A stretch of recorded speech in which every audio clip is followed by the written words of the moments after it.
अस्सलाम वालेकुम students, welcome to world of education. और आज आपको वर्ल्ड ऑफ एजुकेशन की इस वीडियो के अंदर जो है वो MGT 211 का क्विज़ नंबर 1 करवाने जा रहा हूँ। बहुत आसान है, बिल्कुल मुश्किल भी नहीं है। इंशाल्लाह जैसे कवर कराऊंगा वैसे आप उसको करेंगे तो आपको मिड टर्म में भी बहुत ज़्यादा फ़ायदा होगा नहीं क्वेश्चंस का, और इसके अलावा आपके क्विज़ में भी बहुत ज़्यादा फ़ायदा होगा। एक बात याद रखिएगा, हमेशा की तरह मैं आप लोगों को बहुत दफ़ा बता चुका हूँ कि जो क्विज़ क्वेश्चंस आपके यहाँ पर आते हैं ना, आपके क्विज़ के अंदर वही क्वेश्चन आपके मिड टर्म में आते हैं। ठीक है, आपके तकरीबन 40 to 50% जो आपने क्विज़ को अटैम्प्ट किया होता है वही क्वेश्चन आप मिड टर्म में भी अटैम्प्ट कर रहे होते हैं। पहला क्वेश्चन है which of the following is the growth rate of GDP adjust for inflection and changes in the value of a country currency. ये मैंने ना आप लोगों के लिए रेफरेंस भी ले रखा है, और इसी के साथ साथ व्हाट्सएप ग्रुप मेरा आपको डिस्क्रिप्शन में मिल जाएगा, ज़रूर जाके देखिएगा, ज्वाइन कीजिएगा। इंशाल्लाह आपको वहाँ पर बहुत ज़्यादा फ़ायदा जो है वो होता रहता है। तो आपको कह रहे हैं कि इनमें से कौन सी जो है वो ग्रोथ रेट है जीडीपी की, अगर हम इन्फ्लेक्शन को सेट करते हैं, वहाँ पे एडजस्ट करते हैं, तो कौन सा चेंज आता है हमारे पास करेंसी के अंदर। तो रियल ग्रोथ रेट जो है वो हमारे पास इंक्रीज होता है, वो हमारे पास बढ़ता है। दिस मीन्स कि इसका जो पहला ऑप्शन होगा that is called the right. यहाँ पे देखें ये लिखा हुआ है कि ग्रोथ रेट में क्या होता है। रियल ग्रोथ रेट में जो ग्रोथ रेट है उसके अंदर जीडीपी को अगर हम एडजस्ट करते हैं तो हमारे पास चेंज होती है वैल्यू किसी भी कंट्री की करेंसी की। तो this is the right option. Next देखें, dash is the simplest form of business organisation which is owned and controlled by one man. ये बात ना आपने अपने लेक्चर्स के अंदर भी बहुत दफ़ा देखी होगी कि जब भी हम एक बंदे के जिक्र करते हैं तो वो सोल प्रो पार्टनरशिप आता है। सोल प्रो पार्टनरशिप से मुराद होती है कि एक बंदा अपने बिजनेस को रन कर रहा है। जिस तरह से अगर मैं जो है वो किसी भी शॉपकीपर के पास जाता हूँ तो वो शॉपकीपर वहाँ पर अकेला बंदा है। दिस मीन्स कि उसका जो बिजनेस है वो सोल प्रो पार्टनरशिप है। ठीक है, इसी तरह से अगर आपको पार्टनरशिप के बारे में, तो पार्टनरशिप से मुराद होती है कि जब दो बंदे आपस में पार्टीशन कर लेते हैं अपने प्रॉफिट की, अपने लॉस की, और दो बंदे एक बिजनेस को मिलकर चला रहे होते हैं, तो दिस मीन्स कि वो वो पार्टनरशिप जो है वो कैटेगरी में आता है। तो पार्टनरशिप से मुराद ऐसा बिजनेस जो दो से ज़्यादा बंदे चलाते हैं, जबकि सोल पर पार्टनरशिप से मुराद ऐसा बिजनेस जो अकेला बंदा चलाता है और वो अकेला ही जिम्मेदार होता है किसी भी नुकसान का, किसी भी फायदे का। तो यहाँ पर इसका जो करेक्ट ऑप्शन होगा that is called the sole proprietorship. ये इसकी डेफिनेशन है। सोल पर पार्टनरशिप जो है सिंपलेस्ट फॉर्म है जिसमें owned and controlled by the one man, एक मैन जो अपना बिजनेस कंट्रोल कर रहा होता है। Okay, all of the best describe the management process except. वो कह रहे हैं मैनेजमेंट के प्रोसेस को जो है वो तमाम चीज़ें दिए गए ऑप्शन में से डिस्क्राइब कर रही हैं एक्सेप्ट सवाए। किन के सवाए? कि आप जब मैनेजमेंट की बात करते हैं तो मैनेजमेंट के अंदर जो है वो हम प्लानिंग की बात भी करते हैं, मैनेजमेंट के अंदर हम जो है ऑर्गेनाइजिंग की बात भी करते हैं और कंट्रोलिंग की बात भी करते हैं। क्योंकि जब हमने मैनेज करना होता है ना अपने बिजनेस को, तो हम कहते हैं हाँ भी प्लान भी होना चाहिए कि क्या प्लानिंग है जिसकी वजह से मेरा बिजनेस प्लान हो रहा है, क्या ऑर्गेनाइजेशन, किस ऑर्गेनाइजेशन में जाके मैंने अपने बिजनेस को ग्रोथ करना है, रन करना है, कैसे मैनेजमेंट हमने जो है वो देखनी है, फिर कंट्रोल कैसे करना है। तो जो एडवर्टाइजमेंट है या एडवर्टाइजिंग है ये हमारे पास प्लानिंग के ज़िम्मे में नहीं आता। ये हमारे पास बिजनेस जब हम ओपन करते हैं या कोई न्यू प्रोडक्ट क्रिएट करते हैं वहाँ पर हम अपनी प्रोडक्ट को एडवर्टाइज करते हैं। तो जो करेक्ट ऑप्शन होगा that is called the advertisement. ठीक है, या एडवर्टाइजिंग। इसके भी इसका प्रूफ भी मेरे पास मौजूद है, ये देखें। ये जी मैनेजमेंट प्रोसेस में प्लानिंग है, ऑर्गेनाइजिंग है, डायरेक्टिंग है, और चौथा ऑप्शन स्क्रीनशॉट में नहीं लिया गया, चौथा ऑप्शन जो था वो आपका कंट्रोलिंग था। ठीक है, और कंट्रोलिंग इसने आपको यहाँ पे दिया हुआ है। नेक्स्ट देखते हैं तो क्या कह रहा है आपको, decision about activities perform by the workers. जो भी जो डिसीजन होता है, फैसला होता है, एक्टिविटीज़ जो है परफॉर्म की जाती हैं वर्कर्स के से या वर्कर्स के साथ, इस कार्ड ऑर्गेनाइजिंग। यानी आपने अगर किसी भी चीज़ को डिसाइड करना है वर्कर्स के साथ मिलके या वर्कर की तरफ से, ठीक है, बाय का मतलब होता है की तरफ से, तो ये आपको ये कह रहा है कि अगर आपको वर्कर की तरफ से आपको कोई फैसला मिलता है या वर्कर आपकी कोई चीज़ डिसाइड करते हैं तो वो ऑर्गेनाइजिंग कहलाता है।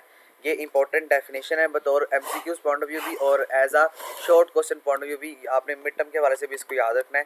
ये आपका प्रूफ्ड है। यहाँ में देखें क्या कह रहा है आपको, ये ना सारी चीज़ें आपने याद रखनी है। प्रूफ लेने का मकसद भी होता है कि आपको बेसिक कॉन्सेप्ट्स के बारे में समझाया जा सके।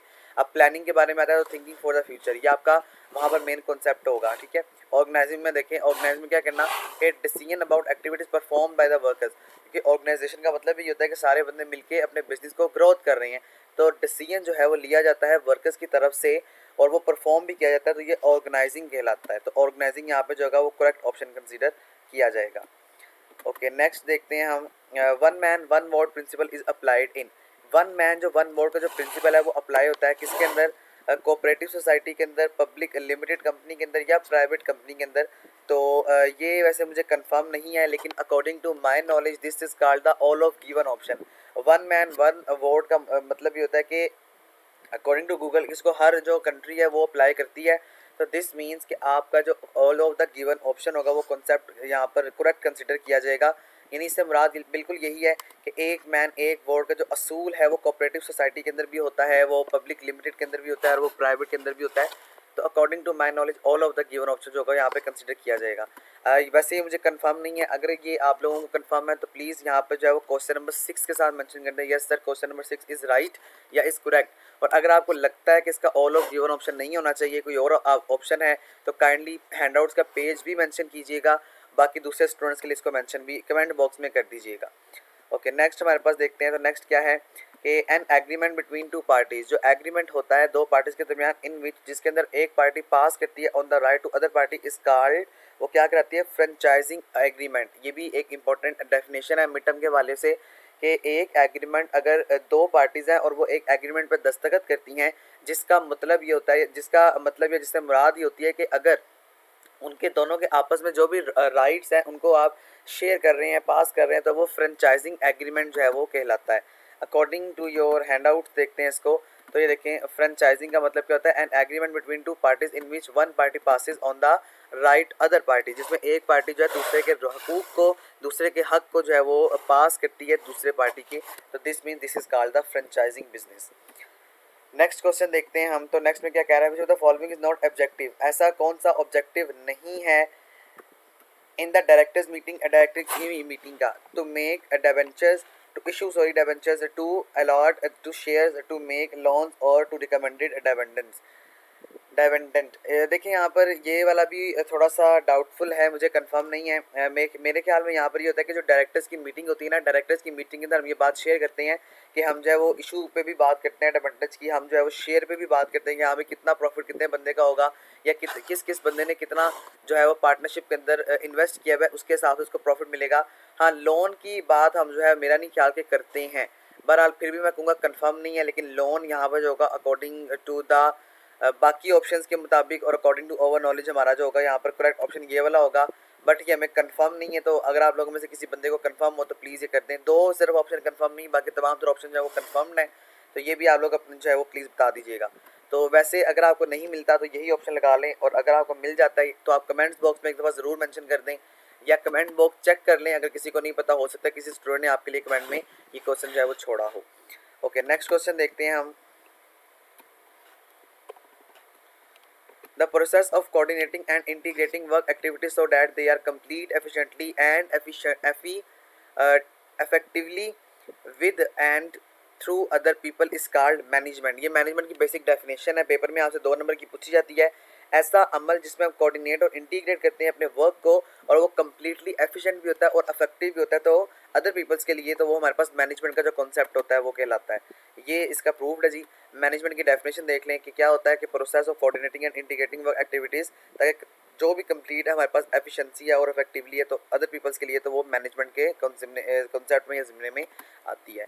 तो नेक्स्ट ऑप्शन जो लास्ट हमारा ऑप्शन है या लास्ट क्वेश्चन है हमारा, if the value of import exceeds then the value of export, अगर हमारी वैल्यू जो है इम्पोर्ट का मतलब होता है दरामदात की, अगर बरामदात से ज़्यादा हो जाए तो बैलेंस जो ट्रेड होगा वो अनफेवरेबल होगा एज अ ट्रेड डिफ्लिक्ट। ये आपका गूगल पे बड़ी आसानी से निकलेगा और आपके हैंडआउट्स के अंदर भी मौजूद होगा। ये 110% ये ऑप्शन करेक्ट है। तो यहाँ पर जो करेक्ट ऑप्शन कंसिडर किया जाएगा that is called the trade deficit. ये आपका क्विज था जी, होपफुली आपको समझ में आ चुका होगा। कोई चीज़ समझ नहीं आई मुझे कमेंट्स में ज़रूर बता दीजिएगा। बाकी जो 2 ऑप्शन कंफर्म नहीं है उसे अगर किसी को पता है तो उसे कमेंट बॉक्स में ज़रूर मेंशन कर दें। अगर वो ठीक है तो प्लीज़ ये आप लोग ज़रूर मेंशन करें कि yes sir this is the right option. यहाँ तक आप लोगों का जो कॉन्सेप्ट था मैंने कोशिश की है कि मैं आप लोगों को समझा दूँ। बहरहाल फिर भी अगर कोई चीज़ आपको समझ नहीं आई मुझे कमेंट्स में बताइए, इंशाल्लाह एज सून एज पॉसिबल आपको कमेंट का रिप्लाई करके आपका कॉन्सेप्ट मजीद अच्छी तरह से डिक्लेयर कर दिया जाएगा। इसके अलावा अगर आपको ज़रा सा भी फ़ायदा हुआ तो प्लीज़ चैनल को सब्सक्राइब ज़रूर कीजिएगा और लाइक भी करते हैं ताकि आपको हर नई आने वाली वीडियो का जो नोटिफिकेशन है वो मिल सके। Thank you so much. अल्लाह हाफिज़।